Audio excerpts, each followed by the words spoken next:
Bueno, hola, ¿cómo están? Buenas tardes.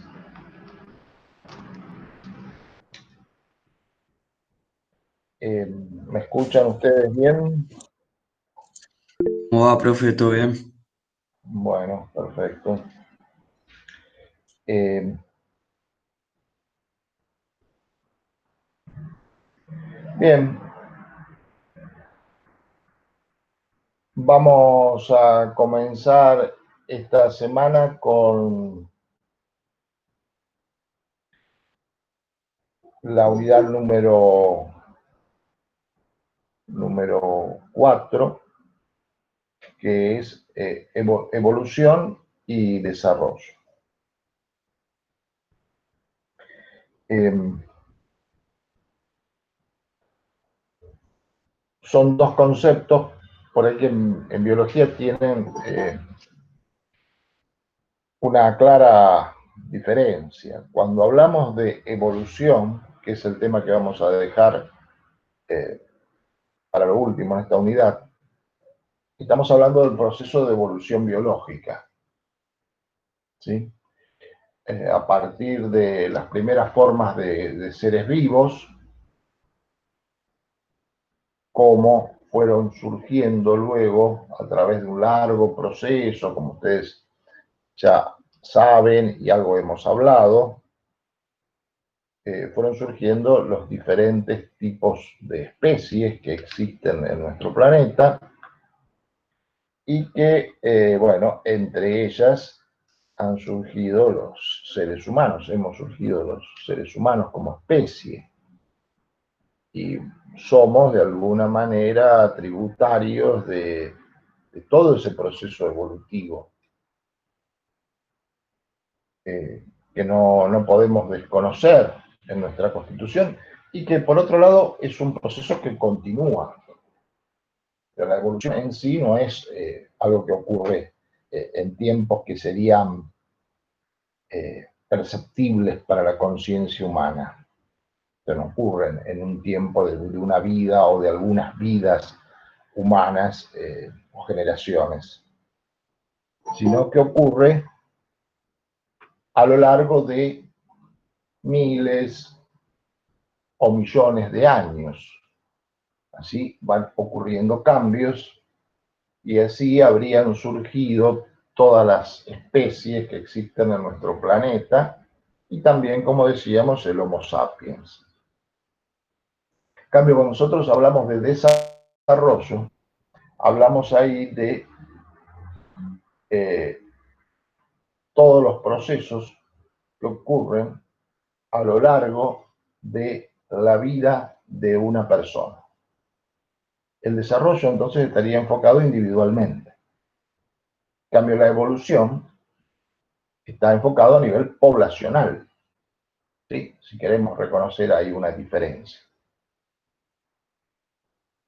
Lo que podemos hacer algún ejercicio en algún momento de plantear si de alguna manera, como a veces pensamos, hacia lo largo de nuestro desarrollo como individuos, no repetimos algunas de las etapas que ocurrieron con la evolución de la especie.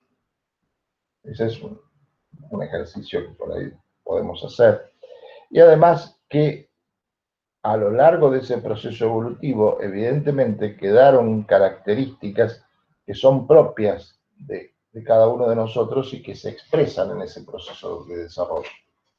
Que son dos procesos vinculados, lo que llamamos el desarrollo filogenético, que es la historia evolutiva de la especie, y el desarrollo ontogenético, que es todos los sucesos que van ocurriendo en la vida de una persona. Filogenia y ontogenia. Cuando hablamos de evolución, estamos hablando de evolución biológica y de todos esos procesos que ocurrieron a lo largo de miles de años. Cuando hablamos de desarrollo, entonces hablamos de la vida de una persona.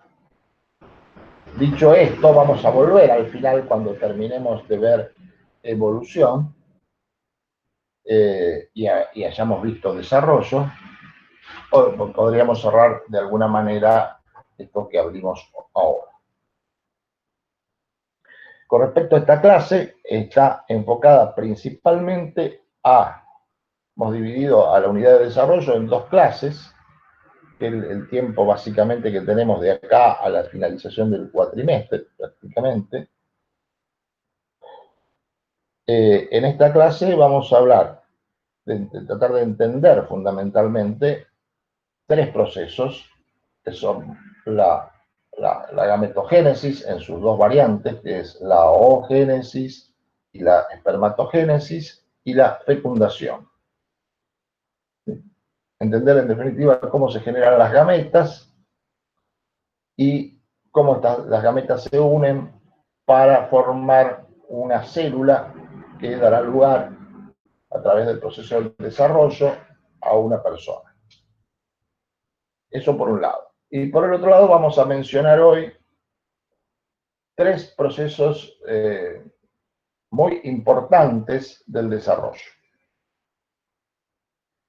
que son la diferenciación celular, el crecimiento y la morfogénesis. Dicho esto, entonces vamos a aplicar en la clase que viene estos principios de morfogénesis, crecimiento y desarrollo y diferenciación celular para repasar un poco, ver los principales estadios de ese desarrollo prenatal, de esa etapa prenatal, que es la que nosotros abordamos. También vamos a hablar en la clase que viene sobre el desarrollo del sistema nervioso, que luego lo retomaremos con la unidad del sistema nervioso. Podremos hablar también algo del desarrollo de los caracteres sexuales, que luego lo retomaremos en la unidad de hormonas. Bueno, y finalmente la clase que viene cerraremos con evolución. Más o menos ese es el panorama de los temas que tenemos que ver en estas dos clases. Y bueno, luego nos quedará una semana antes de las vacaciones, pero que es una semana muy corta. No sé si ahí simplemente se responderá el foro de la clase anterior y lo corregiremos y lo devolveremos. No creo que dé espacio para una clase. Y luego retornaremos con posterioridad a las vacaciones de invierno. Veremos ahí si seguimos con esta modalidad o hay alguna forma de actividad presencial. Yo creo que en julio va a ser difícil todavía, pero no está resuelto. Entonces, empezamos con la espermatogénesis, ¿sí? Las células que se originan acá son las gametas. Y entonces, ¿cuántos cromosomas va a tener que tener una gameta? ¿Qué opinan ustedes?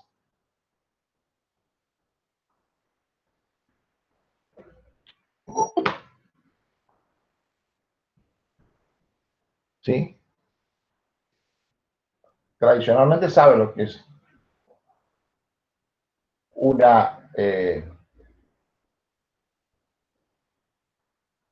gameta, es un óvulo, un espermatozoide de nuestra especie. ¿Cuántos cromosomas tiene? 23, me dicen ustedes. Perfecto. Tiene 23. Claro, tiene que tener 23 porque necesariamente al unirse para formar el cigoto, cada gameta debe aportar 23 cromosomas para que el cigoto, resultado de la fecundación, tenga 46 cromosomas. ¿Sí? Hay que restituir el número cromosómico, generar una célula diploide que, como veremos después, va a originar a todo el organismo. Entonces, lo que hay que hacer para generar la gameta es reducir el número de cromosomas. Tomar las células del organismo correspondientes y reducir el número de cromosomas, o sea, pasar a tener la gameta 23 cromosomas. Entonces, ¿qué división celular se debe aplicar?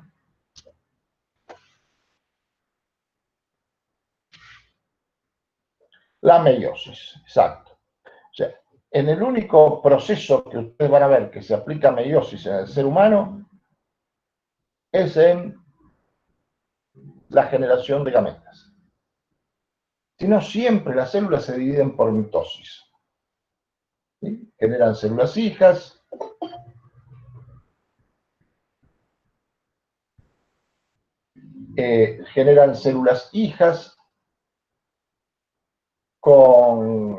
en la mitosis, digo, con el mismo número de cromosomas, así se generan todos los tejidos, se mantienen los tejidos, etc. El tema está cuando hay que generar gametas. Y ahí entonces ocurre la meiosis. La meiosis entonces solamente se da en nuestra especie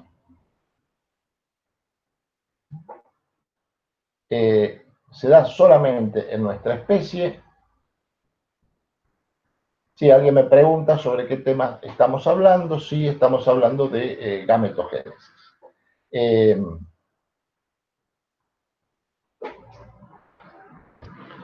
Entonces, se da en nuestra especie la meiosis solo en las gónadas, ovarios y testículos. ¿Sí? En los ovarios y los testículos ocurre la meiosis.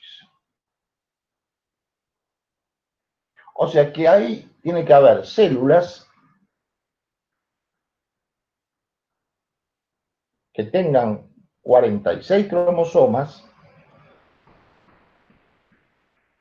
y que por un proceso de meiosis originen las gametas. A esas células de 46 cromosomas se las llama células germinales. ¿Sí? Células germinales. En el testículo tiene que haber células germinales. Y claramente, digo, en los testículos, las células germinales se tienen que estar multiplicando permanentemente por mitosis. Primero por mitosis. ¿Por qué? Porque si todas entraran en meiosis, se agotarían. Entonces, hay que recomponer permanentemente el número de células germinales en el testículo o en los testículos. Algo parecido ocurre en los ovarios. Lo que pasa que vamos a ver qué es lo que temporalmente el proceso es distinto. Empieza antes. En los ovarios comienzan a producirse las gametas cuando todavía está en gestación el organismo que tiene los ovarios. A veces decimos persona que tiene ovarios para no decir mujer o varón, porque por ahí lo de mujer o varón tiene que ver más con el género, ¿no?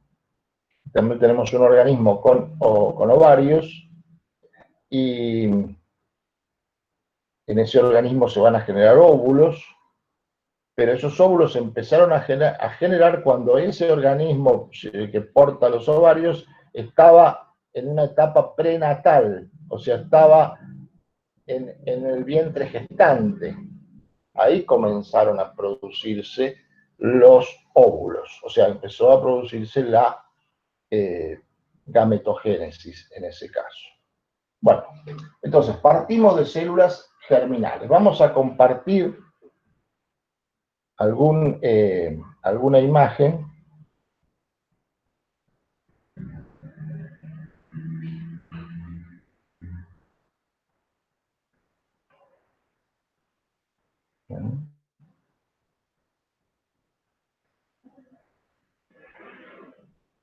Por ejemplo, aquí tenemos una representación de lo que es la espermatogénesis. Tenemos espermatogonias, que son estas células que yo les digo que tienen, como ven ustedes, 46 cromosomas, o sea que su fórmula es 2N. Estas células se dividen por mitosis, se multiplican para que siempre se mantenga una cantidad constante de espermatogonias. Entonces, estamos en los testículos, hay unos túbulos donde se produce los tubos, son pequeños, por eso se llaman túbulos. Dentro de esos túbulos hay muchas espermatogonias que se multiplican. Algunas de estas espermatogonias comienzan el proceso de meiosis. Entonces, las espermatogonias se transforman en un, llamamos, espermatocito primario. Todavía no ha ocurrido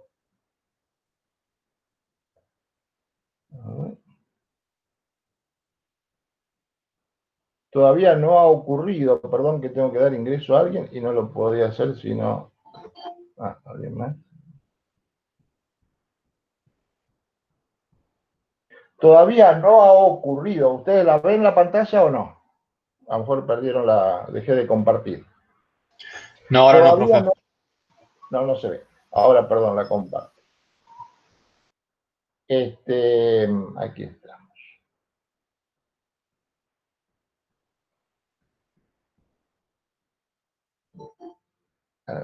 Eso es lo que yo no sé hacer cuando tengo que dar ingreso a alguien. Si tengo la pantalla compartida, escucho la señal, pero no sé cómo hacer para minimizar y volver a la pantalla con ustedes para dar ingreso. Hay algo que voy a tener que hacer un curso en las vacaciones de invierno. Bueno, acá vuelvo al compartir. Ahí sí la ven. ¿Ahora ven la pantalla?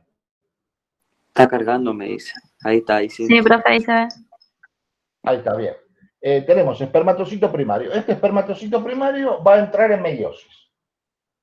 Entonces, lo primero que ocurre es una división meiótica 1. Ustedes se acuerdan, en la división meiótica 1 se separaban los cromosomas homólogos. O sea, de cada par de homólogo iba un cromosoma hacia cada lado. O sea que, si acá teníamos 46 cromosomas, acá nos quedan 23 cromosomas. A esto se lo llama espermatocito secundario. El espermatocito secundario sufre una segunda división, la segunda división meiótica, donde se separan las cromátides hermanas y tenemos 4 espermátidas. ¿Sí? 4 células con 23 cromosomas, cada cromosoma formado por una sola cromátide, o sea, es un cromosoma simple, como lo llamábamos. Es el resultado de la meiosis. 4 células iguales, ahora sí, iguales en su forma, en su morfología, pero no en información genética. Porque recuerden ustedes que se produjo la distribución al azar de los cromosomas homólogos y además hubo un intercambio entre los integrantes del par de cromosomas. O sea que durante la meiosis se genera variabilidad genética. Hemos obtenido entonces 4 células con diferente información genética, o sea, con variabilidad genética, y ahora a partir de cada una de estas células va a madurar. Eso madurar quiere decir que va sufriendo transformaciones y se va a formar a partir de cada una de ellas un espermatozoide. ¿Sí? Entonces se producen millones de espermatozoides por día en un adulto joven. Estas serán las gametas masculinas. ¿Sí? Bueno, justamente decíamos que a veces es hablar de masculino o femenino. Estas son gametas producidas por testículos, podríamos decir así. Sería la denominación más correcta. Aquí tenemos un espermatozoide. Como saben ustedes, tiene un flagelo, que es el que le permite el movimiento. Tiene el núcleo, prácticamente se ha quedado sin citoplasma. Aquí en una parte intermedia tiene muchas mitocondrias que le permiten mover el flagelo, tener la energía suficiente para mover el flagelo. Y acá tienen una vesícula que se llama acrosoma. Acá hay enzimas que cuando el espermatozoide esté fecundando, ingresando, digamos, para estar en contacto con el óvulo, va a tener que degradar una serie de capas que cubren al óvulo. Bueno, rompiendo este acrosoma, libera unas enzimas que le van a ir abriendo el camino para llegar a entrar en contacto con el óvulo. ¿Sí? Bueno, esta es la producción de espermatozoides. ¿Qué pasa con la producción de óvulos? La oogénesis, o también se dice ovogénesis. La situación es la misma. Tenemos una ovogonia.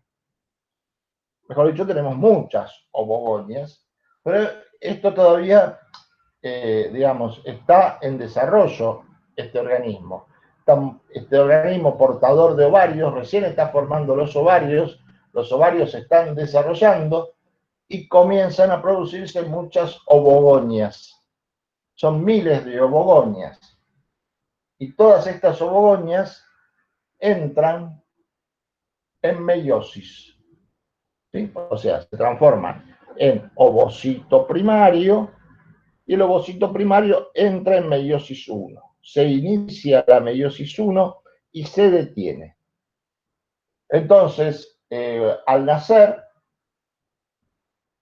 esa persona tiene, digamos, 800.000, o sea, no llegan a 1.000.000, pero son un número así, de meiosis iniciadas, o sea, de ovocitos primarios que han empezado la meiosis. ¿Sí? Las meiosis ya están iniciadas al momento del nacimiento en los ovarios.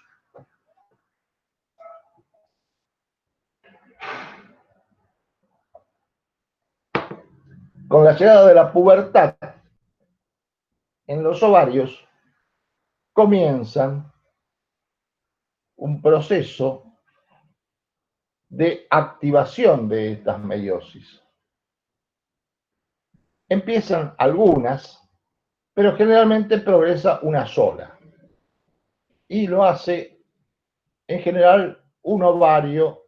Esto alternativamente, en general no son los dos ovarios los que terminan ovulando, sino que es uno de los ovarios.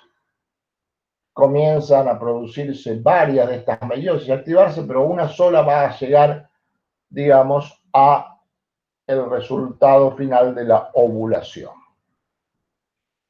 Cuando este ovocito primario que comenzó a dividirse y su división quedó detenida inicialmente aquí en la meiosis 1, se va a comenzar a formar lo que se llama un folículo. Un folículo es un conjunto de células que rodean al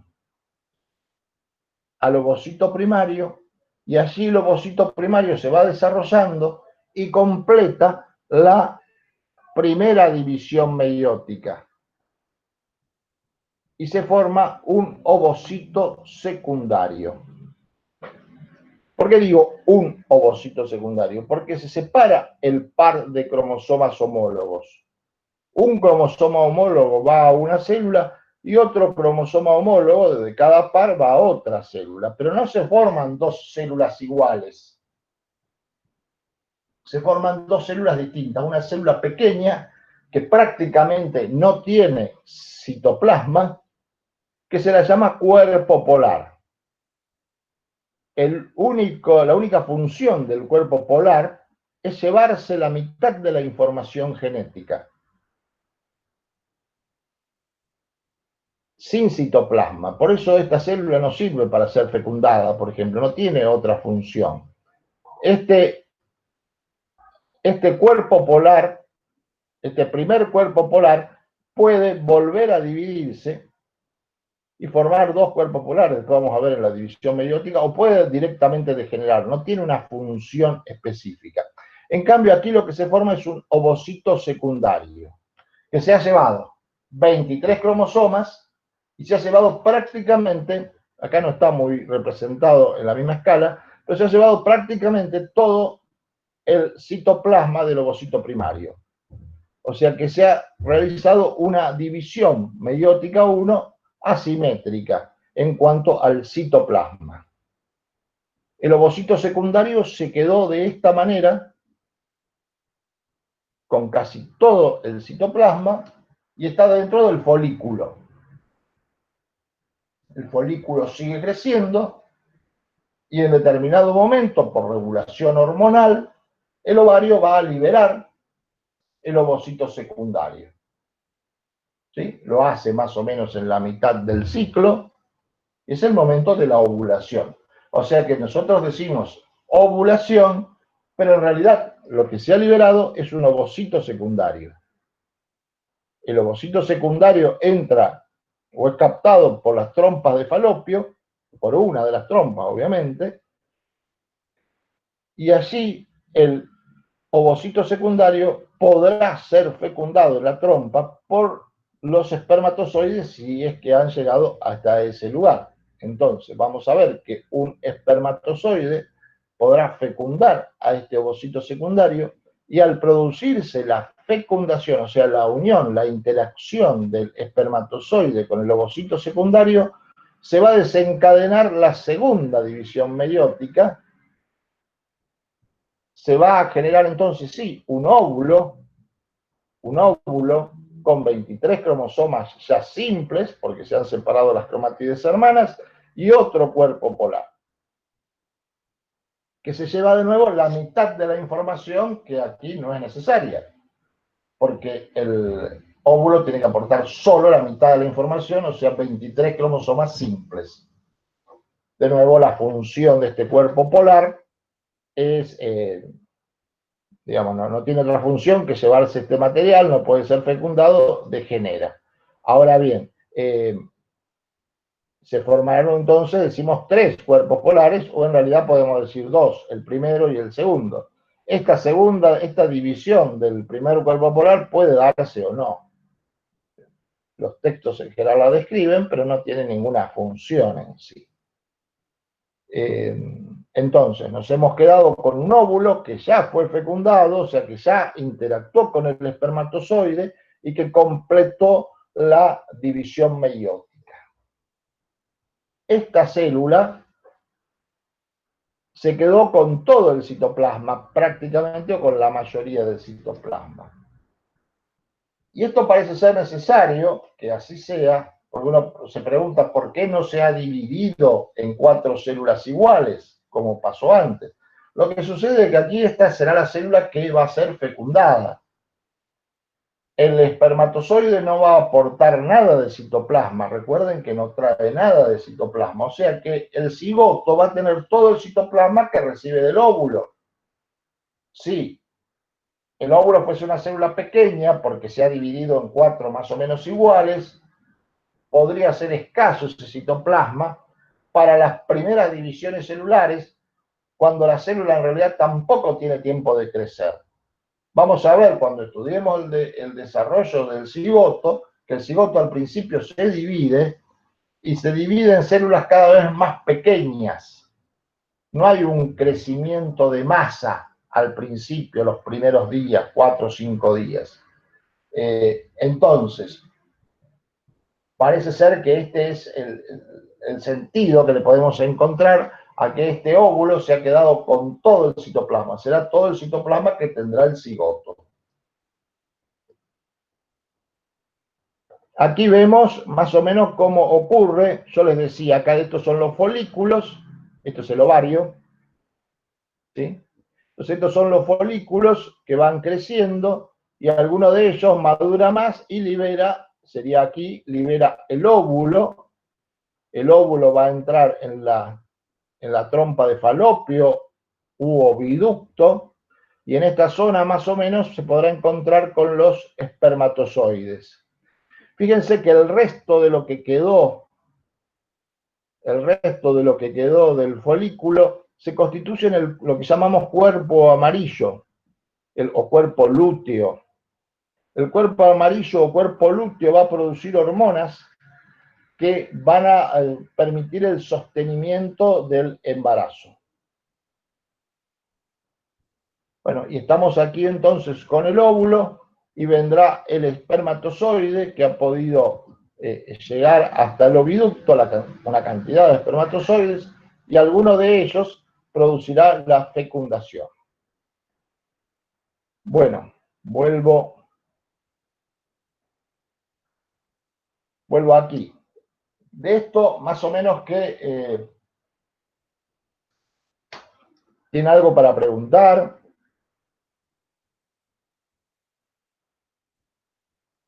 No sé, los escucho. ¿Alguna duda?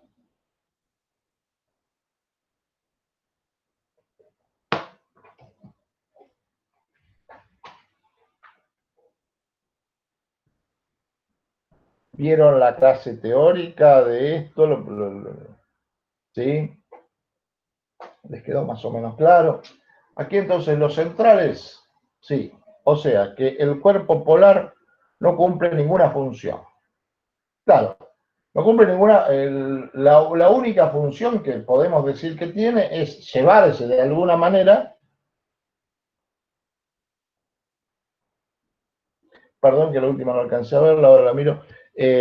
La única función que realiza el cuerpo polar es llevarse la mitad de la información genética. Como se tiene que producir la meiosis, la primera división meiótica y la segunda división meiótica, no se pueden producir dos células y separarse el citoplasma, ¿sí? En dos partes iguales, porque las células quedarían cada vez más pequeñas. Y es muy probable, entonces, que esas células pequeñas no serían un verdadero cigoto para el momento de la fecundación y las primeras divisiones celulares. Si se hubiese desarrollado un mecanismo así, si alguna vez existió un mecanismo de esa manera, y seguramente no fue viable. Entonces ahí el proceso evolutivo favorece un mecanismo sobre otro. Este mecanismo de la producción del óvulo, donde una célula se queda con todo el citoplasma, ha sido favorecido evolutivamente, ¿sí? Y entonces, lo que ocurre es que quedan estos cuerpos polares, estas pequeñas células, que su única función es llevarse el material genético, porque estos cromosomas hay que sacarlos, porque recuerden, si no se separan adecuadamente los cromosomas, después, si se produce una fecundación,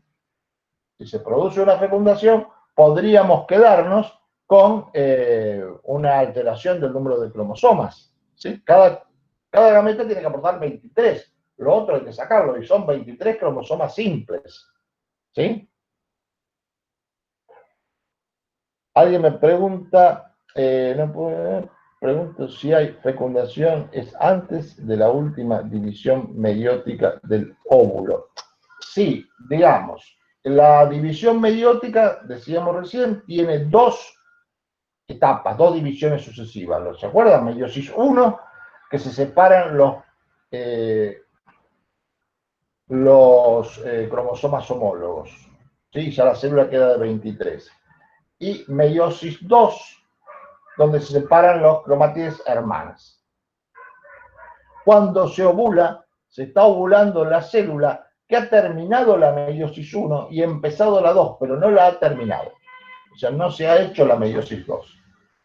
Si ese ovocito, en realidad, secundario, que se ha liberado en la ovulación, no es fecundado, no va a completar la división meiótica. Se va a eliminar, se va a perder, así sin haber completado la división meiótica. O sea, que solo se completa la segunda división meiótica cuando hay fecundación. La fecundación es la que desencadena la segunda división meiótica. Entonces, el ovocito completa su división meiótica, libera un cuerpo polar y se ha quedado preparado ahí lo que llamamos el pronúcleo femenino. De nuevo la palabra femenina. Podríamos decir el pronúcleo del óvulo. Sí, el pronúcleo del óvulo. El espermatozoide va a aportar un pronúcleo del espermatozoide y entonces se podrá dar la fecundación. ¿Sí? Bien.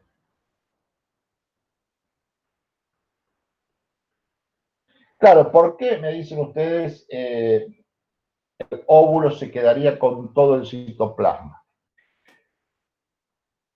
Cuando vimos los de los espermatozoides, se producían 4 células iguales en la división meiótica, que eran células más pequeñas, porque cada una, bueno, se habían ido repartiendo el citoplasma. Cada una de ellas después sigue madurando y pierde prácticamente todo el citoplasma y queda formado el espermatozoide. Acá en el óvulo es distinto.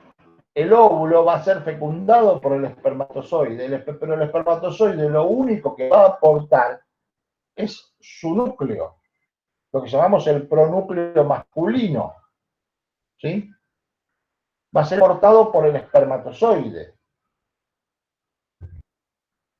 Y se va a formar un cigoto. ¿Qué va a aportar el óvulo? El pronúcleo femenino, pero además tiene que aportar todo el citoplasma.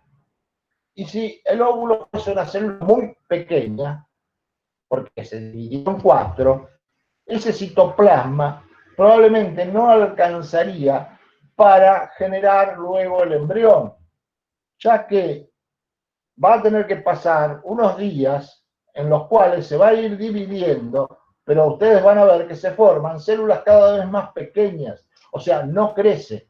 Mientras el cigoto que se va dividiendo va pasando, va moviéndose a lo largo del oviducto de la trompa de falopio para llegar al útero, no crece en tamaño, crece solamente en número de células. Las células se dividen cada vez más chiquitas, más chiquitas. Entonces a lo mejor se formaron 120 células cuando llegó al útero, pero en realidad no tiene mucho de dónde alimentarse, de dónde nutrirse. Pueden ser secreciones de la trompa, secreciones en el útero, pero todavía no está implantado. Es cuando realmente comienza a recibir una nutrición a partir del endometrio. ¿Sí? Es una célula que tiene que vivir como 7 días, que se va dividiendo y que encima no tiene mucho de dónde nutrirse. Por eso es importante que el citoplasma sea cuantitativamente importante, ¿sí? Y esa es la razón por la que uno piensa que esta división resulta de esa forma favorable para el proceso y que por eso a través de la evolución es este el mecanismo de alguna manera que se ha afianzado la vida. Si hubiese otro mecanismo, probablemente los embriones no fueran viables, eso quiero decir. ¿Sí? Bien. Bueno, entonces tenemos el óvulo o el ovocito secundario en realidad, que ha sido liberado por el folículo, ha entrado en la trompa, los espermatozoides que han sido depositados de alguna manera en la vagina, tienen que navegar de alguna manera con su flagelo por el útero, por la trompa, se van capacitando, se van preparando para llegar al momento de la fecundación, y cuando llega al momento de la fecundación va a haber una cantidad importante de espermatozoides, no todos llegaron y no todos se capacitaron adecuadamente, que podrán realizar la fecundación. ¿Sí? Entonces, quería volver a una imagen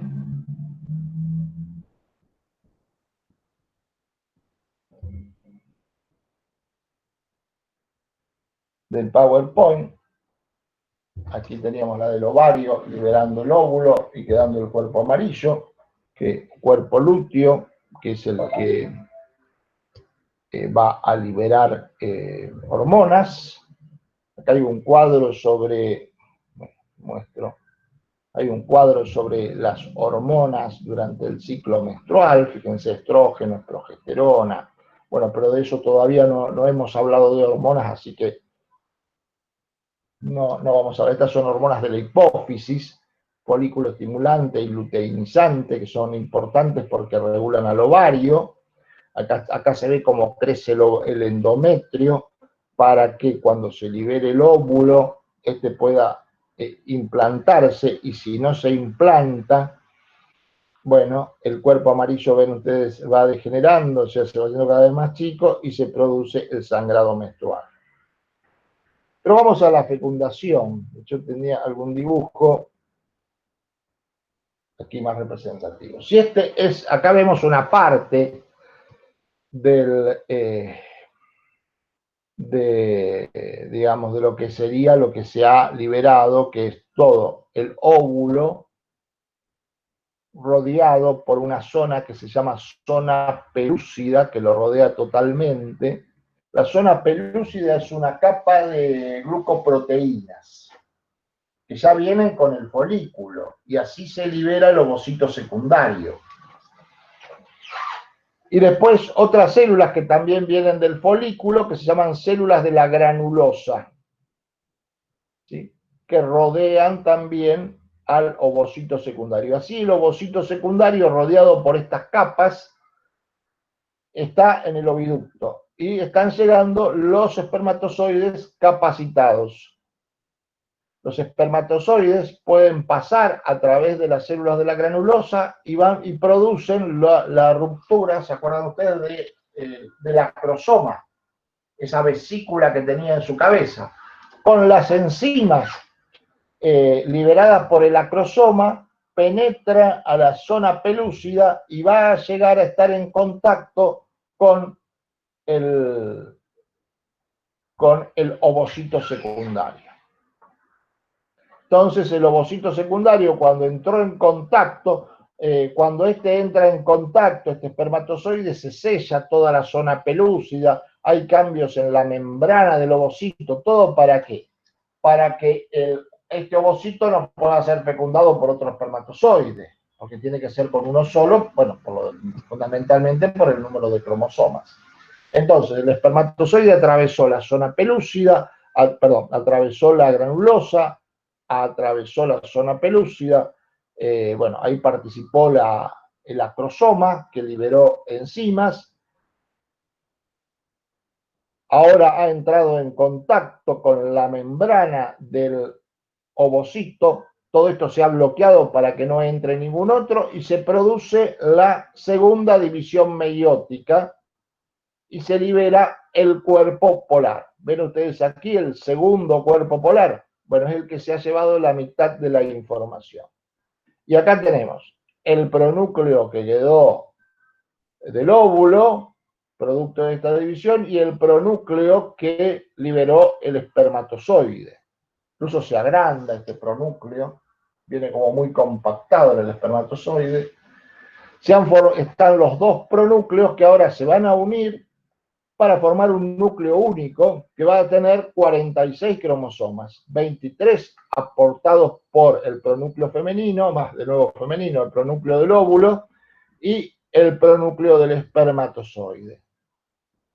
¿Sí? Y tenemos los 46 cromosomas. Esta es la fecundación. Con esta fecundación, además, se dispara el proceso de mitosis. Ya este cigoto comienza a dividirse, se va a dividir primero en 2 células, luego en 4, luego en 8, al cuarto día ya son como 16 o 32 células, y se está moviendo por el oviducto o trompa de falopio. ¿Sí? Entonces, en la fecundación tenemos el espermatozoide que se ha capacitado en su tránsito por los conductos de la vagina, del útero, entrando en contacto con distintos fluidos, va por las trompas de falopio, llega a encontrar al ovocito secundario, rodeado por la capa de la granulosa y la zona pelúcida, la penetra, se produce la reacción del acrosoma, o sea, la liberación del contenido del acrosoma, sigue penetrando, entra en contacto con la membrana del ovocito secundario, se completa la segunda división meiótica, los pronúcleos se unen y forman el núcleo del cigoto, y el cigoto comienza a dividirse. Y entramos ahí ya en la etapa del desarrollo. Ya se ha formado el cigoto con 46 cromosomas, 23 pares, cada uno de los pares aportados por un progenitor, y de esta manera, como decíamos, va a comenzar el proceso de desarrollo con tres procesos que son esenciales, que es lo que vamos a hablar en la clase de hoy también. Vuelvo un segundo con ustedes. Más o menos alguna pregunta de esto. Entonces tenemos gametogénesis, ovogénesis o espermatogénesis y fecundación. Se ha recuperado el número de cromosomas de 46 cromosomas. Primero se dividió por meiosis para que cada gameta tenga 23 y luego en la fecundación se recupera el número de cromosomas y tenemos una célula diploide, que es el cigoto, que va a entrar en división ahora y en una serie de procesos para llevar adelante el desarrollo. La membrana pelúcida se sella para que no sigan entrando más espermatozoides. Sí, claro, la zona pelúcida no es una membrana en el sentido clásico que hablamos de membrana, es una capa de glucoproteína, sí, se sella. Hay un cambio eléctrico también en la membrana. Como primera reacción, la membrana del ovocito hace como un cambio eléctrico, lo cual impide que entren otros espermatozoides. Pero también se sella la zona pelúcida, se compacta y no pueden entrar más espermatozoides. Eso es para evitar lo que se conoce como polispermia, o sea, la fecundación por más de un espermatozoide.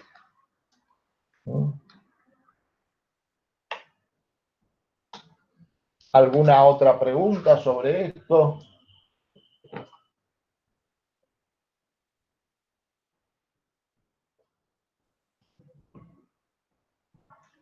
Vale, ahora estamos haciendo un pequeño intervalo. Estuve leyendo el foro,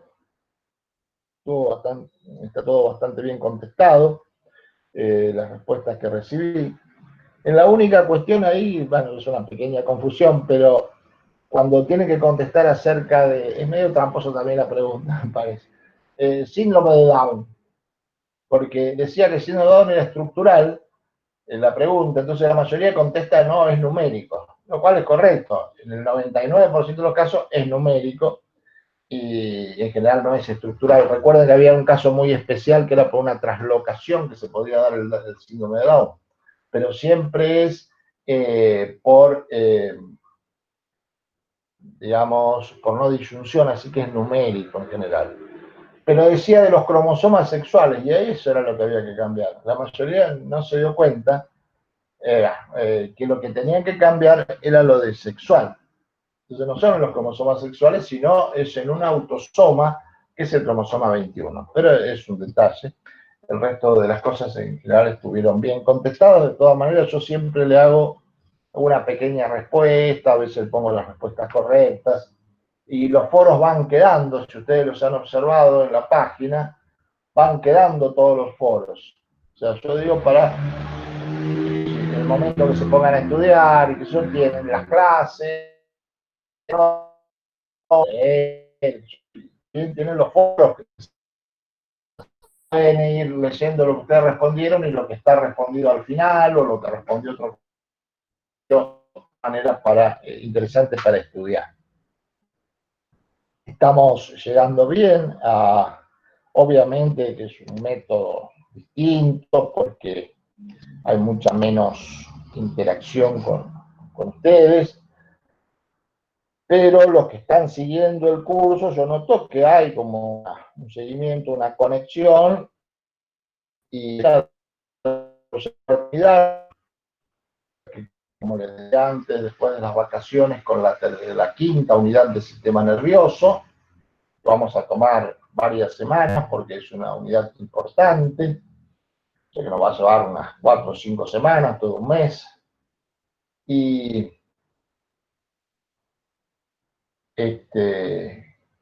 bueno, y luego va a quedar sistema endocrino e inmunitario para fin de año, fin de año, digo septiembre y octubre. Bueno, veremos ahí cómo llegamos, qué instancias de evaluación tenemos. Y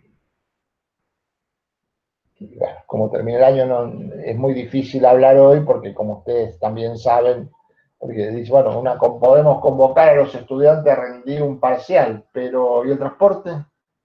¿Se va a permitir la municipalidad que miles de estudiantes se desplacen? Qué sé yo, hay tantas variables, va a depender obviamente de cómo evolucione la circulación viral y lo que ya todos sabemos, somos especialistas por televisión. Bueno, entonces, esos son elementos para que ustedes vayan estudiando. El otro tema del cual queríamos hablar en esta clase es ya comenzar con el desarrollo, pero no a describir en este momento qué es el cigoto, qué es la mórula o la blástula o lo que fuere. Que vamos a hacer una pequeña referencia, no es muy difícil. Lo que sí vamos a tratar de entender los procesos. Los procesos. Yo no tengo mucho en la diapositiva de los procesos. Por ahí, a ver, vuelvo a compartir, pero al menos para presentarlos y después volvemos a la pantalla.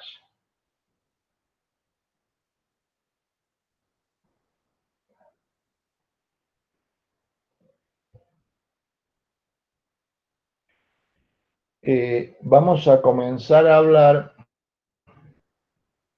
o sea, fíjense ustedes, acá esta es una diapositiva que la puse en la clase teórica. Acá tenemos el ovario, que ha producido el óvulo fue por la trompa de Falopio, acá se produjo la fecundación, y acá comienza a dividirse cada vez células más pequeñas, pero fíjense que no varía el tamaño total. Tiene el tamaño del cigoto, claro, pero no tiene tiempo, espacio, tampoco puede crecer demasiado. Pensemos que la trompa de Falopio está diseñada especialmente para que el embrión no se fije, este embrión en formación, que todavía está en un estadio celular, que no se fije, porque fijarse en la trompa de Falopio es lo que se conoce como embarazo ectópico. Ustedes están viéndola así, creo que sí la ven.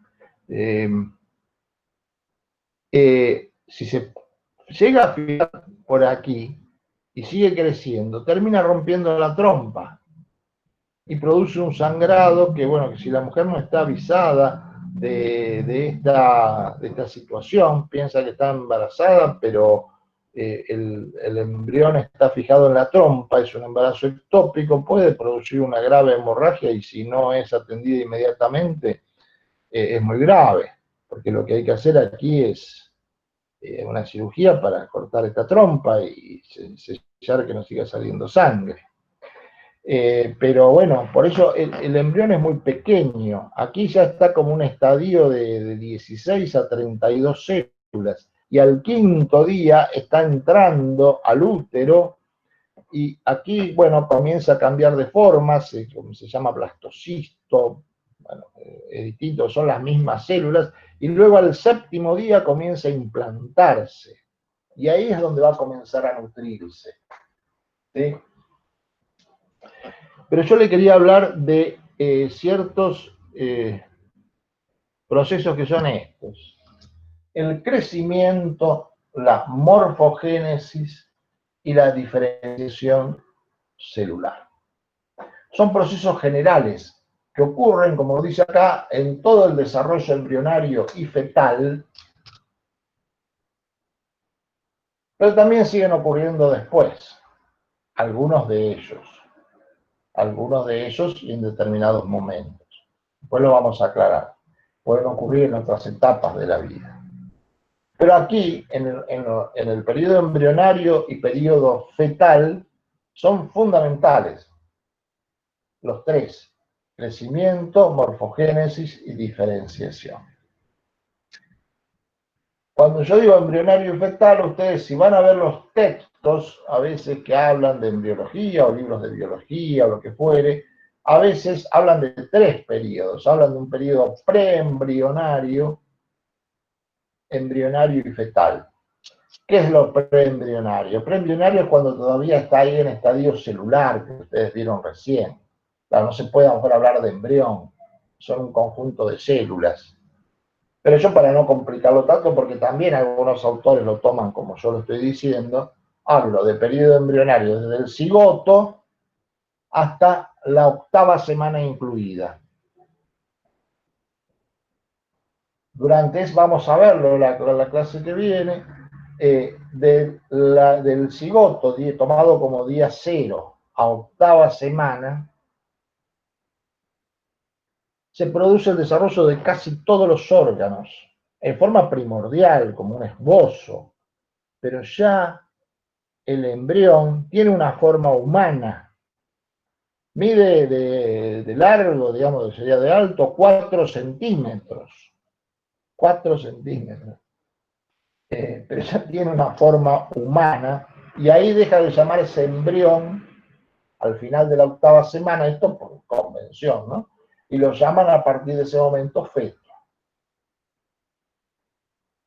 Entonces, por eso hablamos de un periodo embrionario, que entonces iría desde el cigoto hasta la finalización de la 8ª semana, y desde el inicio de la 9ª semana del desarrollo prenatal hasta el nacimiento, que se estima en términos estándar en la semana 38. ¿Ustedes alguna vez han escuchado la semana 40? No, porque 40 es porque el médico, digamos, calcula la fecha a partir de la última menstruación.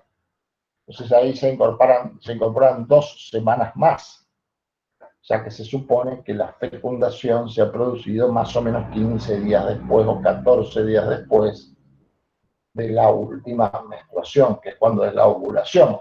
Por eso tenemos 38 semanas. Entonces, las primeras 8 semanas son de desarrollo embrionario, las otras 30 son de desarrollo fetal. Bueno, volvemos sobre esto. Claro, hay algo evidente, tiene que crecer, el crecimiento. Yo no tengo muchas más diapositivas de esto. Por otro lado, creo que no son necesarias. Si ya la han visto, volvemos a la clase.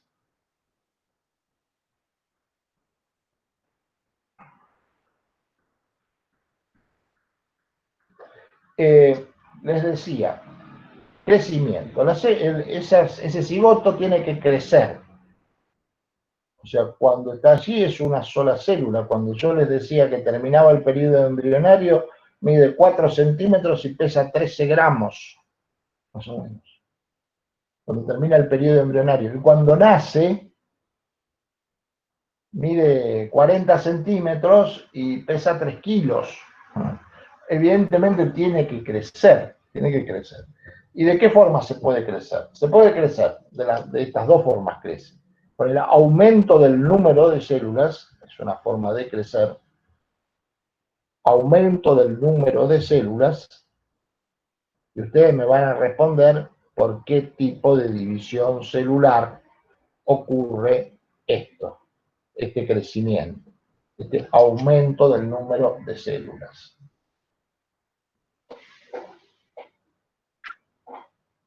Por mitosis, profe. Mitosis, muy bien, mitosis, contestaron varios. Bien, mitosis, claro. Primero porque les acabo de decir que la meiosis solamente va para la producción de las gametas, ¿sí?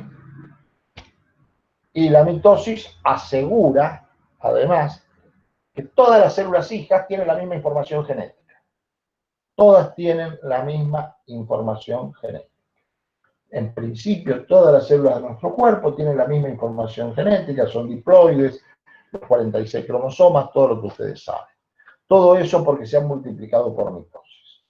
Pero la célula, después de dividirse, multiplicarse o dividirse por mitosis, que en realidad la mitosis, como saben ustedes, es la división del núcleo, luego se divide el citoplasma, pero para que no ocurra lo que decíamos recién, que se va dividiendo el citoplasma cada vez más chiquito, el citoplasma tiene que crecer. Eso ocurre en la fase G1 del ciclo celular. O sea que hay un crecimiento en el número de células, pero también tiene que haber un crecimiento en masa. Y en la masa de cada una de las células que se ha dividido. ¿Sí? Esto es por los mecanismos de síntesis biológica, o sea, de proteínas, de lípidos, de todo lo que haya que fabricar para crecer. O sea, se crece en número de células y en tamaño de células. Eso es más o menos claro. Todas las células entonces se tienen que multiplicar. Y lo hacen por mitosis, en general seguida de citocinesis, y luego tienen que crecer en tamaño. Y así vamos a llegar a tener millones de células al momento del nacimiento. Después de 38 semanas partimos de una célula y tenemos millones. Ahora bien, estas células que tenemos cuando nace el bebé tiene todos los tejidos, más o menos maduros, pero tiene todos los tejidos. O sea que tiene diferentes tipos celulares. Hay más de 200 tipos celulares en el organismo. Y células distintas. Entonces la pregunta que nos hacemos es, ¿cómo? Todas estas células tienen la misma información genética, porque son todas descendientes del cigoto.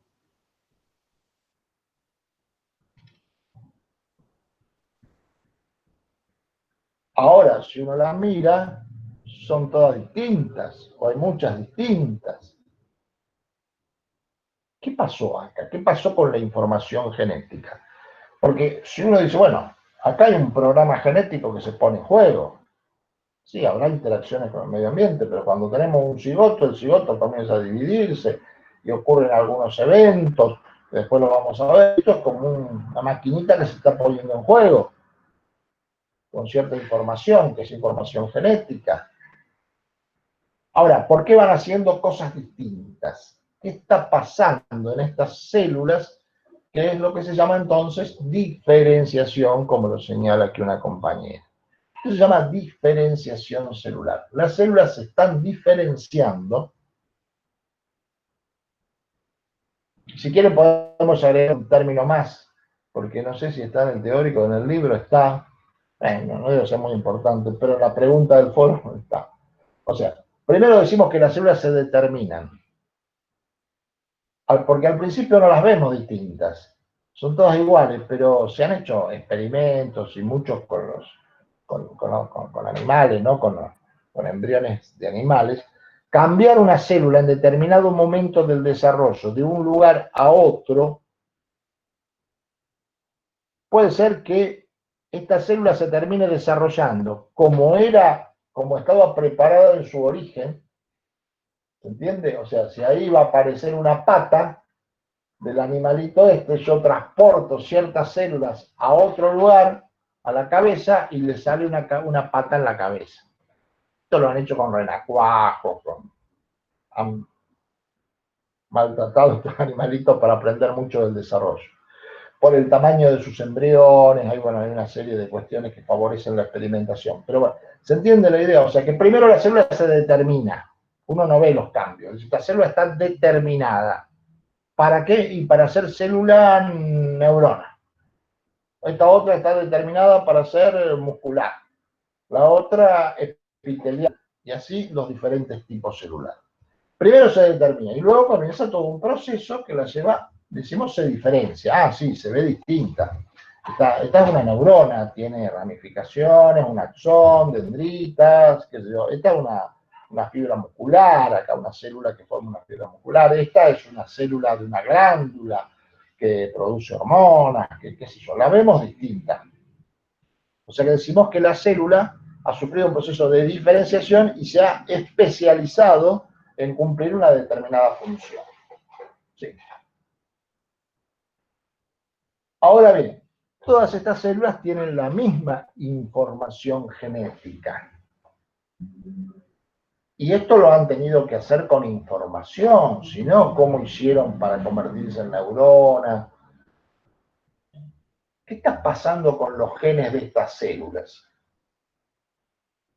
Porque digo yo, tengo la neurona y la célula muscular. Tienen los mismos genes. Ahora, son distintas. Y si yo voy a estudiar estas células, ¿qué encontraré? ¿Tienen distintas qué? Porque tienen diferentes estructuras, esto es obvio, pero entonces, ¿distintas qué? ¿Qué buscaría? Y yo miraría a ver qué tiene la neurona, qué tiene la célula muscular. ¿Qué palabras dirían ustedes? Distintas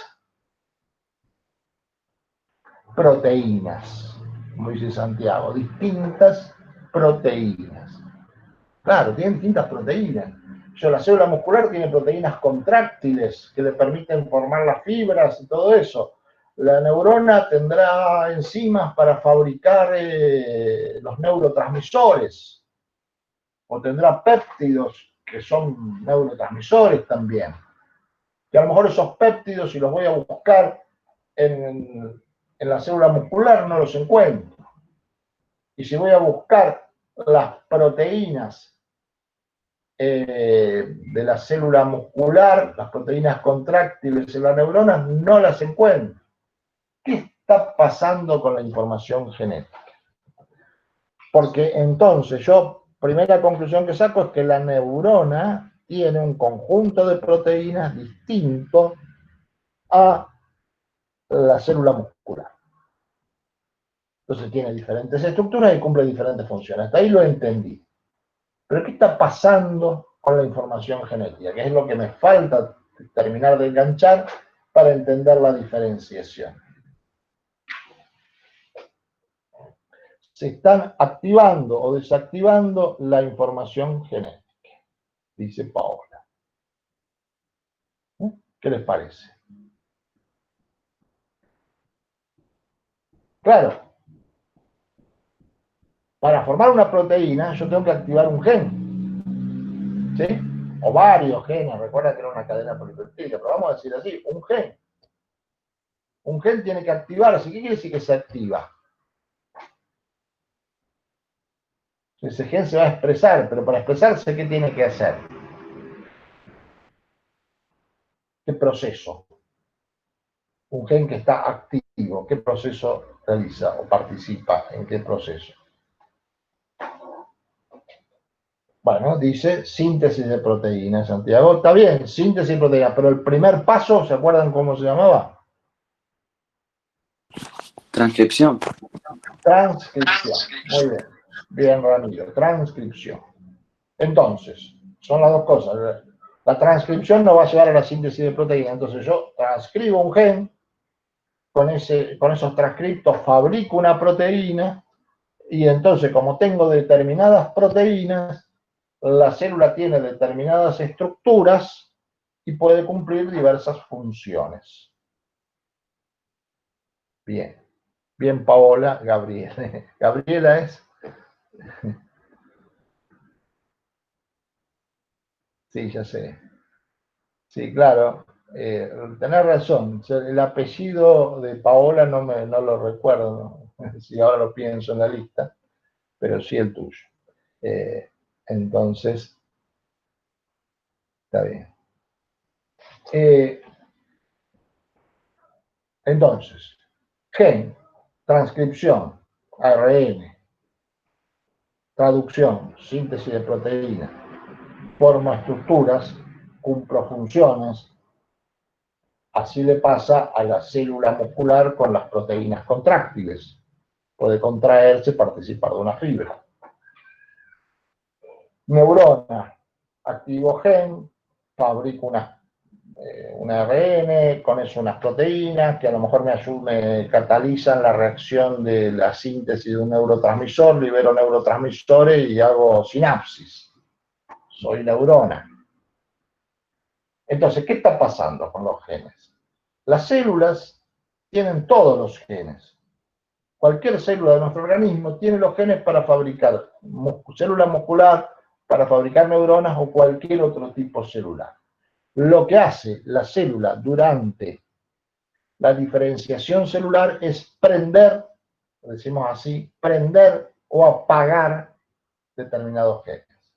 O sea, es como si tuviésemos un gran tablero. Ustedes lo piensen como un tablero con un montón de llaves. Cada llave es un gen. Entonces yo quiero fabricar o producir una neurona, tengo que activar determinadas llaves para que se fabriquen determinadas proteínas y tener la neurona. Ahora, cuando vaya a fabricar una célula, esto es toda una analogía, ¿no? Voy a fabricar una célula muscular, ¿qué tendré que hacer? Parto de la misma célula, o sea, con el mismo tablero, pero prendo o enciendo otros genes. Tendré otras proteínas y formaré una célula muscular. O sea que la diferenciación celular es el resultado de la expresión génica variable o diferencial. ¿Sí? Tengo los mismos genes, pero expreso unos genes sí y otros no. Expresión génica variable o diferencial. No se expresan todos los genes en todas las células. Hay genes que están reprimidos, genes que no se transcriben. Y eso es lo que se va haciendo durante el desarrollo. Las células, aquí la compañera me introduce un concepto de clase de genes de lujo. Ahora vamos a eso.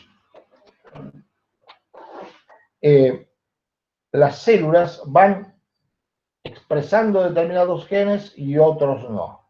Y según los que expresen y los que no expresen, resultará el tipo de célula. ¿Sí? La compañera me pregunta, ¿esto se entiende hasta ahora? Que la diferenciación celular es una expresión génica diferencial, o sea que cada célula expresa diferentes genes. Y les quería aclarar que yo antes hablé de determinación. ¿Qué pasa cuando la célula está determinada? ¿Por qué cuando, aunque yo la cambie y la lleve a otro lugar del embrión, me va a dar el tejido o el órgano que estaba preparada para dar en el otro lugar? Cuando la célula está determinada, es que ya se empezaron a activar los genes. Ya se reguló la expresión génica, pero todavía la síntesis de proteínas no se ha llevado adelante. Entonces no están las estructuras. Si yo la veo a la célula, es una célula indiferenciada. No sé qué destino va a tener, pero ya los procesos comenzaron a ocurrir. Por más que yo la traslade a otro lugar del embrión, va a ser lo que ya está programada. ¿Se entiende? Eso es la determinación, es cuando ya se produjo una regulación de la expresión génica, sin todavía manifestarse las características. Ahora, cuando transcurre la diferenciación, cuando se van sintetizando las proteínas, ahí se hace evidente y decimos que la célula se ha especializado por diferenciación celular. La compañera recién mencionaba genes de lujo.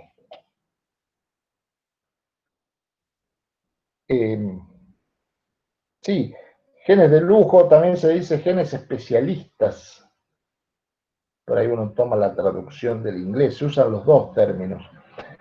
Genes de lujo, también algunos lo llaman smart genes. Sí, genes inteligentes, pero son genes, vamos a ver qué son. Vamos a quedarnos con el término genes de lujo, que es el que más conocemos. Hay genes de lujo y a otros genes que se les llama genes de mantenimiento o genes constitutivos. ¿Sí? Tenemos dos tipos de genes. Genes constitutivos o de mantenimiento y genes especialistas o de lujo. En la célula tenemos esos dos tipos de genes. ¿Qué es un gen constitutivo o de mantenimiento? Es un gen que al expresarse termina con un producto, con una proteína que es necesaria para toda célula. Todas las células necesitan, es como, por eso dicen de mantenimiento, es como de o constitutivo, como de estructura básica. Toda célula lo necesita. O sea, yo daba ahí el ejemplo teórico de la respiración celular. La respiración celular se da en todas las células. Entonces, las enzimas para la respiración celular son necesarias en todas las células. Estos genes no están regulados en su expresión, se expresan en todas las células y se están expresando siempre a una misma tasa, digamos, siempre una misma cantidad, se están expresando siempre, porque son necesarios, ¿sí? Son, por eso, constitutivos, como dicen otros, de mantenimiento, permiten mantener las estructuras celulares básicas. Todas las células tienen mitocondrias porque necesitan energía. No es una característica especial de las neuronas o de las células musculares o de las epiteliales o de los glóbulos blancos. Todos lo necesitan. Los genes para fabricar esas estructuras son genes de mantenimiento o constitutivos. Se expresan en todas las células. Ahora, hay un grupo de células, un grupo de genes, quise decir. Hay un grupo de genes que es lo que llamamos genes especialistas o genes de lujo. ¿Qué quiere decir? Y son genes propios de un tipo celular. ¿Qué sé yo? El ejemplo que daba antes, las proteínas contráctiles. Y bueno, las encontramos en las células musculares, pero por ejemplo, no las encontramos o las encontramos en baja cantidad o lo que fuere, qué sé yo, en los glóbulos blancos. La hemoglobina, que es la proteína que transporta el oxígeno en sangre, la encontramos en los glóbulos rojos, pero no la encontramos, a lo mejor que son en las células, en las neuronas. ¿Sí? O sea, hay proteínas que son especiales de una determinada célula. Y justamente que esas proteínas, en lo que hablábamos antes, estén en esa célula, es la que les da las proteínas que les dan a esa célula, determinadas propiedades, estructuras y funciones. Entonces, ¿qué pasa con esos genes que están en unas células y no están en las otras? Bueno, son estos genes que son regulados. Genes que pueden estar expresándose o genes que pueden estar reprimidos.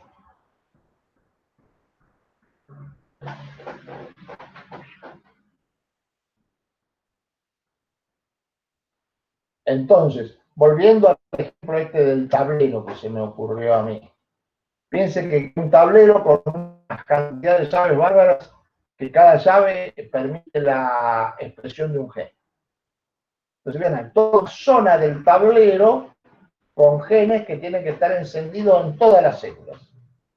Eso están siempre encendidos. No los puedo apagar, porque si los apago, me quedo en estructuras básicas, la célula no va a vivir. ¿Entiendes la idea? En todas las células, ese sector del tablero siempre prendido. Ahora después tengo otra zona del tablero donde hay genes que se apagan y genes que se encienden. Según los que se apagan o los que se encienden, va a ser el tipo de célula que resulte. Esos son los genes de lujo. Y así ocurre en la diferenciación. En la diferenciación celular, lo que se regula es la expresión de los genes de lujo, los que le dan las características a la célula. Los de mantenimiento son básicos para todas las células. ¿Se entiende esto?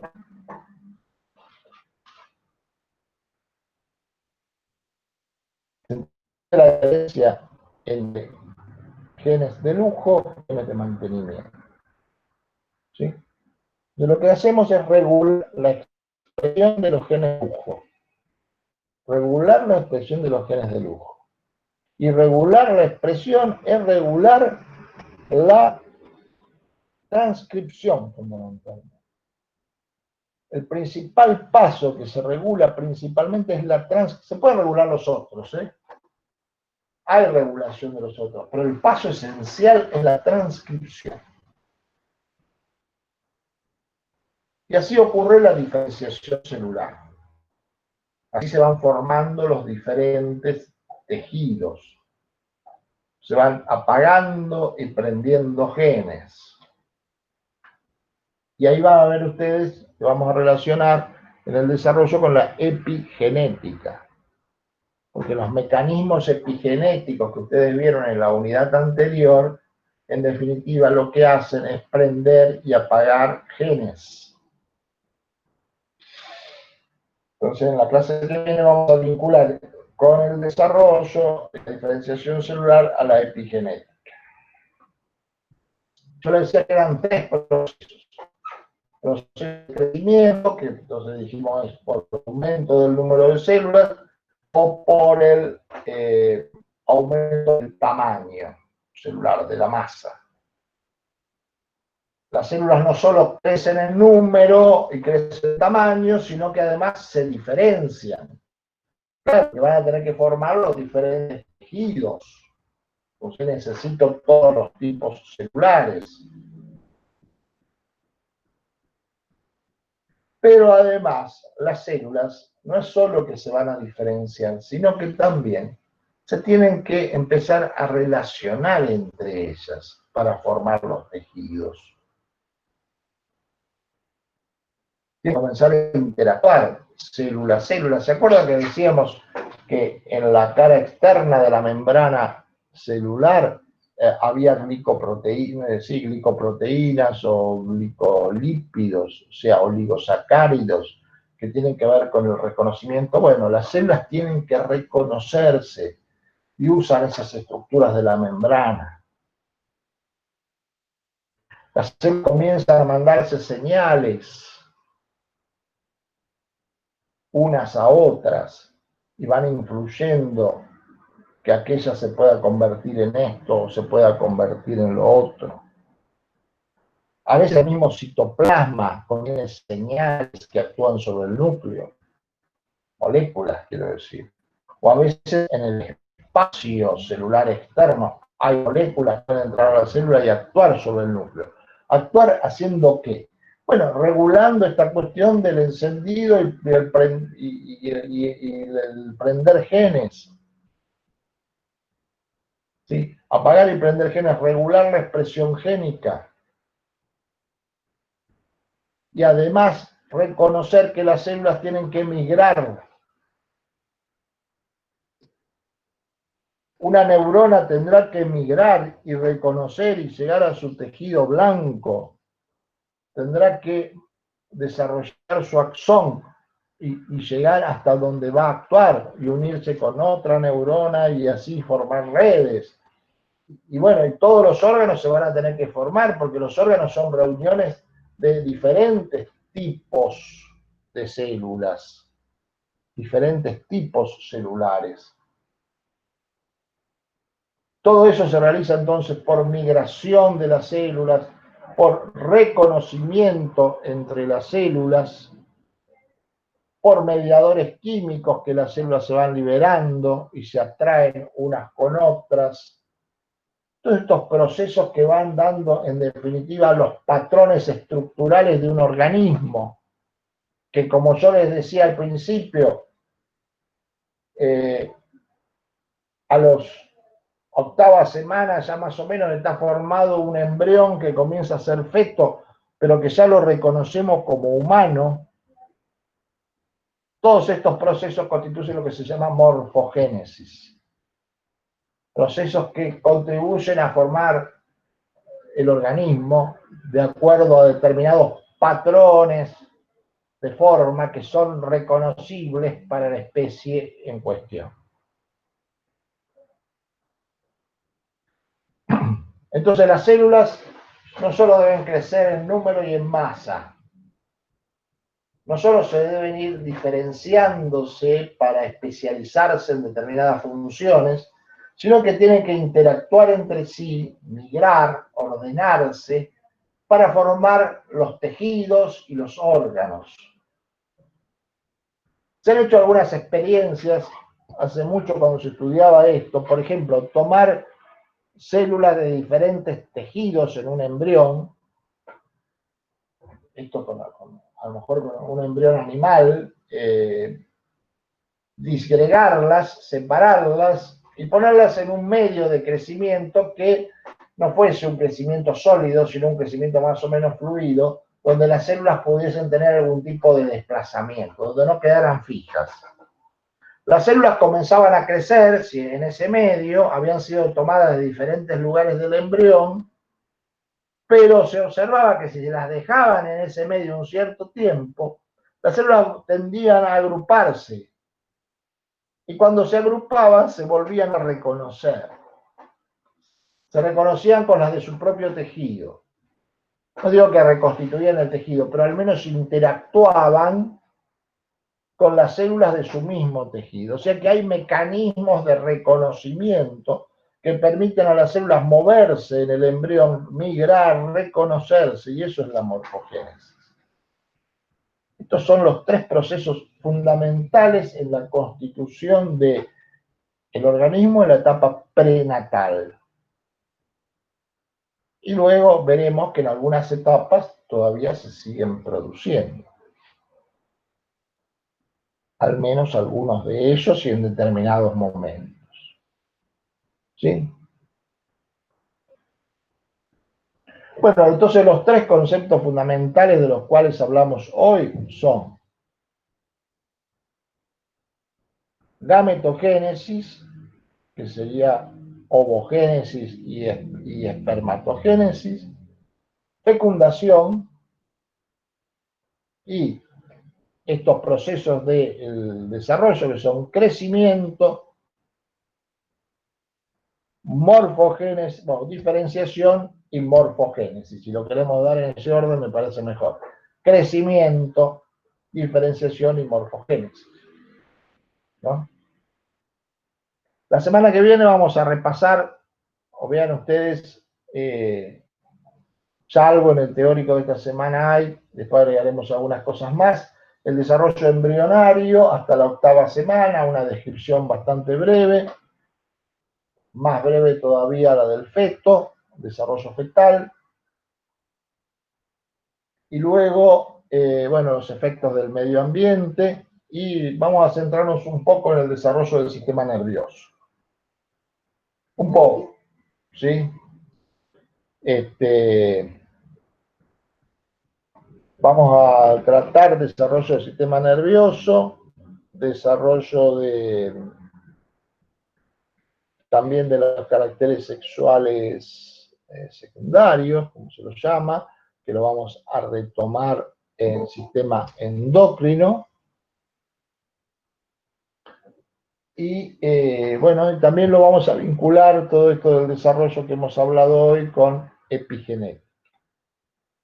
O sea que va a salir una última clase que vamos a juntar, voy a juntar desarrollo en una sola clase.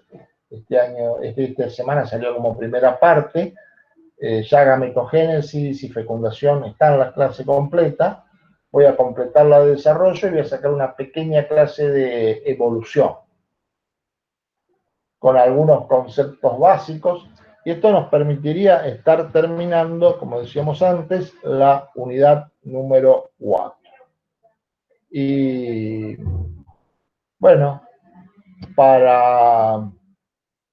creo que estamos bien para el primer cuatrimestre. Veremos cómo son las cosas en el segundo cuatrimestre.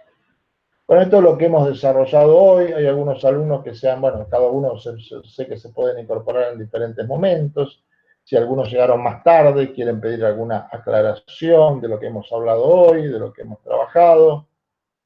Si no, los voy desobligando, pero bueno, puedo quedarme, todavía temprano, y responder algunas preguntas o lo que ustedes digan. Si no, nos vemos la semana que viene en este mismo horario. Ya está publicado el foro. Pueden ir respondiéndolo. Siempre es importante la participación de ustedes en el foro. Lo considero mucho. O sea, también es como tener una forma, un control de la interacción que podemos tener en estos momentos y de la participación de ustedes. Y bueno, genera un movimiento de ida y vuelta. Es importante. No es eliminatorio para nada, no es que lo tomamos como asistencia, eso ya está claro. Pero bueno, les pido que si pueden, contéstenlo y díganle a sus compañeros que lo contesten. No significa una evaluación individual para nada, pero es una forma de interactuar. Bueno, no sé si alguien quiere hacer alguna pregunta. He notado que algunos alumnos recién han llegado. No, es que, a ver, perdón que no alcancé a leer la última pregunta. Claro, sí, sí, como lo acabamos de dar, porque entrar a analizar los procesos de la morfogénesis, por ejemplo, ¿por qué crece un axón de una neurona en esta dirección y va a establecer contacto con este músculo? Es estudiar un proceso en un detalle excesivo, o sea, incluso, por ejemplo, hay lo que se llama factores de crecimiento. Los tejidos liberan mediadores químicos que, a medida que están más concentrados, el axón se dirige hacia ellos y ahí crece, ¿sí? Y se conecta. O sea, son procesos muy complicados. La idea es pensar en esto, que las células interactúan a través de sus membranas o con mediadores químicos que se pueden desplazar, se pueden entonces reconocer e ir constituyendo determinados patrones de forma que son característicos de la especie. Esto es esencialmente la morfogénesis, ¿no?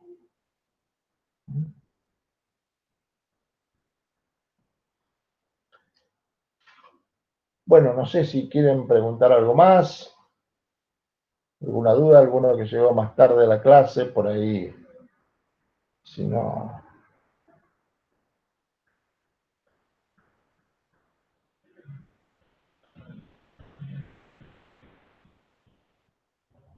Yo mucho más les recomiendo que, bueno, lean las guías, que vayan respondiendo a las preguntas, que vayan ahora, respondan en el foro.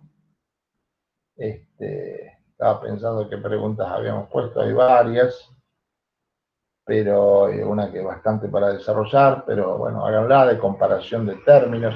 A lo mejor algunos términos en las preguntas del foro todavía no los hayamos desarrollado hoy. Si es así, si encuentran eso, bueno, discúlpenme y lo dejamos para la próxima clase. Creo que, por ejemplo, no sé si no está la comparación mórula, blástula, gástrula, que son 3 niveles del desarrollo embrionario. Eso todavía no estaba en el temario de hoy, está en el temario de la semana que viene. Sí, recuerdo que está determinación, diferenciación. Bueno, busquen los términos que puedan comparar. No sé si no he puesto alguno de más en la pregunta referida a desarrollo. Bueno, como le digo, si quieren hacer alguna pregunta, si no los desobligo, el que se quiera ya retirar puede hacerlo y nos vamos comunicando cuando ustedes quieran. También alguna vez puedo utilizar el foro para hacer alguna pregunta, porque yo, bueno, tarde o temprano lo voy leyendo. O sea, realmente para cada clase las voy mirando, todas las respuestas de ustedes. Así que si hay alguna pregunta también ahí la puedo ver, etc. Bueno, entonces nos vemos la próxima clase.